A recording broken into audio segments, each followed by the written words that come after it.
So today I want to talk about hardware. So if you notice, this hardware goes all the way to the end, from one side to one side. It does not stop in the interset. I personally prefer this better because you don't get caught.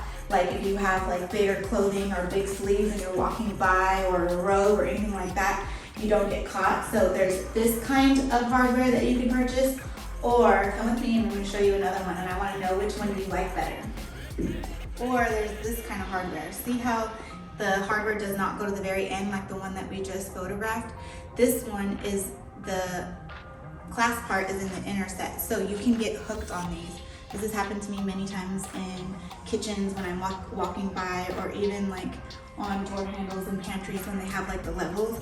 So I personally do not prefer these. I prefer the ones that go all the way to the end, but just something to think about if you have a preference whenever you are shopping for hardware, that these ones you can get like hooked on them, like if you're walking by and you have like bigger clothing or something like that.